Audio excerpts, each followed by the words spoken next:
नमस्कार दोस्तों। तो आज की हमारी जो कहानी है पीतल में जड़ा हीरा। तो मैं अपने पापा की पुरानी बुक्स देख रही थी, उन्हीं बुक्स में मुझे एक ये कहानी मिली, पीतल में जड़ा हीरा। मैंने कहानी पढ़ी, मुझे काफ़ी अच्छी कहानी लगी, तो सोचा क्यों ना अपने दोस्तों के लिए मैं इस कहानी को अपलोड करूं। पायल की शमशम ध्वनि प्रति क्षण निकट से निकटतर आती गई। उफ, अभी कोई दुल्हन को लेकर अंदर आएगा।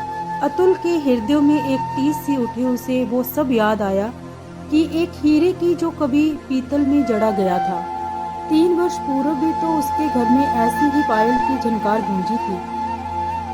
वह आभा को ब्याने गया था। हाँ, आभा को, जो सचमुच ही आभा लिए हुए थी हीरे सी। उसके मुखड़े को देखकर अतुल का मन मयूर नृत्य कर रहा था, पर नृत्य करते मयूर के पंख मानो जल गए थे, क्योंकि उसके मित्रों ने ईर्ष्या भर शब्दों में कहा, दुल्हन तो तेरी है अतुल, पर तू गोया पीतल की तरह। शब्द कहे गए थे मजाक में, पर बींध गए अतुल के हृदय को।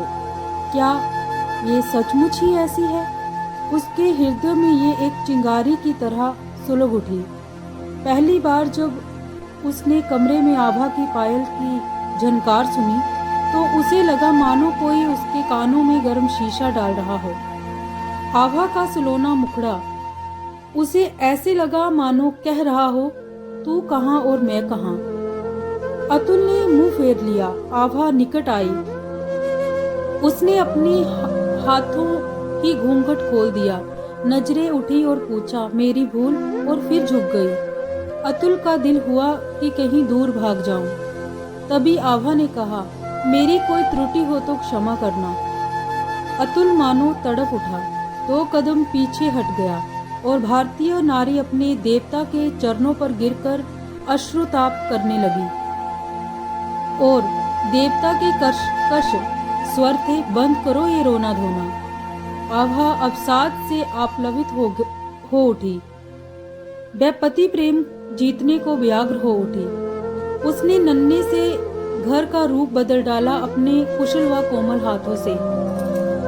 घर में बूढ़ी सास थी, मना करती रही, पर आभा को चैन कहाँ। प्रथम बार उसने इतनी तन्मयता से भोजन तैयार किया। बूढ़ी सास चखती और अपनी आभा की प्रशंसा के पुल बांधती जाती थी। दोपहर को भोजन करते समय अतुल बोला, माँ, कितना अच्छा भोजन बनाया है तुमने।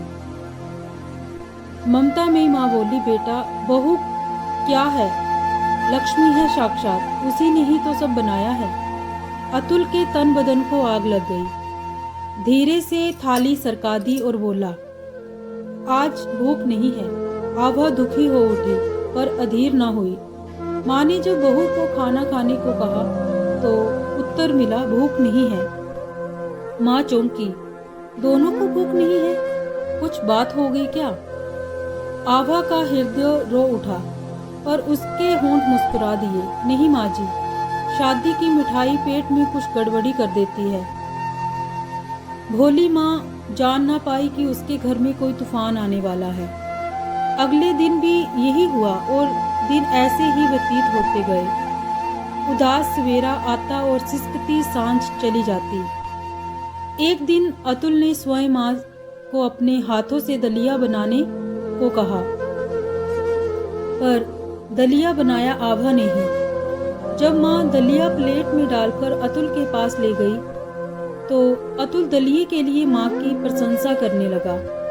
माँ बोली, अरे मैंने कहा, आभा ने ही तो बनाया है, कितनी अच्छी है मेरी बहू।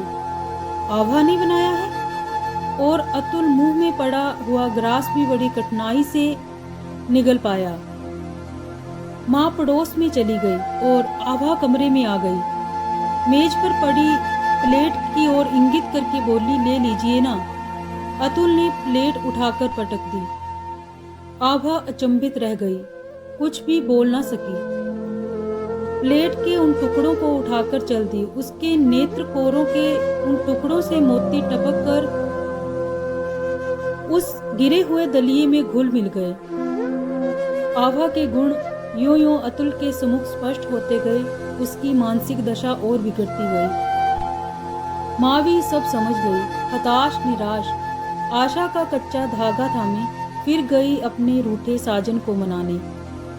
अतुल एक क्षण तो उसकी मनोहर छवि को निहारता रहा, पर कसक की पुनः प्रेम पर विजय हो गई। आभा जाने क्या कहती रही, अतुल मूक रहा। अंत में वह बोली, पागल न बनिए, आप अपना और मेरा दोनों का जीवन तबाह करने पर क्यों तुले हैं। अतुल भड़क उठा, मैं पागल हूँ, हाँ पागल ही तो हूँ, जो तुझ सी उल्टा कमीनी से फेरे ले लिए। तू चली जा मेरी आंखों से दूर। एक एक शब्द आभा के हृदय पर हथौड़े का प्रहार करता गया। उल्टा शब्द ने तो उसे पागल कर दिया। हे प्रभु, ये कौन सी गुनाह की सजा मिल रही है मुझे। अब आभा को सिवाय मृत्यु के कोई और रास्ता नहीं दिखाई दे रहा था। स्टोव का सारा तेल छिड़क लिया उसने अपने ऊपर और फिर अपने उन कपड़ों में आग लगा ली। वह पुनः कमरे में आई और आते ही अपने अतुल के गले में अपनी बाहों का हार डाल दिया। ये क्या पागलपन है। अतुल क्रोध और घबराहट में स्वयं पागल हो रहा था। आभा के स्वर फूटे, मैं एक बार जीवन लेकर आई थी और उसे आपने स्वीकारा नहीं।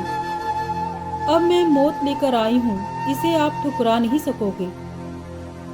आभा आगे ना बोल सकी। अपने पति के कपड़ों में आग लगी देखकर वह पीछे हट गई और सब कुछ भूल गई। उस आग में उसका कुंदन सा रंग झुलस कर काला हो गया और वह मूर्छित हो गई। आभा की ऐसी बेहोशी से अतुल भी होश में आया। वह भी लग गया उपचार में, पर सब व्यर्थ। उस रमणी के शब्द अंतिम शब्द थे, आपके चरणों में जीवन नहीं मृत्यु मिली, उसे पाकर ही प्रसन्न हूं मैं। सभी घटनाएं अतुल के स्मृति पटल पर चलचित्र की भांति छा गई। अनजाने ही उसके नेत्र भर आए। नव परिणीता के शब्द उसे पुनः वास्तविक संसार में ले आए। मेरी कोई भूल हो तो क्षमा कीजिए। तुमसे कोई भूल नहीं हुई आभा, पर मेरा नाम तो मधु है। अतुल मुस्कुरा दिया। दुल्हन समझ नहीं सकी कि कितना दर्दमय मुस्कुराहट लिए हुए है उसका पति। एक हीरे के विनाश पर जो कि भूल से पीतल में जड़ा गया था और जिसे पीतल ने ऐसे ठुकरा दिया जैसे कांच का एक अनघड़ टुकड़ा हो। तो ये थी आज की हमारी कहानी, पीतल में जड़ा हीरा। इस कहानी के बारे में आपकी कोई राय हो तो आप कमेंट बॉक्स में जरूर लिखिए, और कहानी अच्छी लगी तो आप इसे शेयर और लाइक भी कर सकते हैं। अगर आपने चैनल को सब्सक्राइब नहीं किया है तो जरूर करें। धन्यवाद।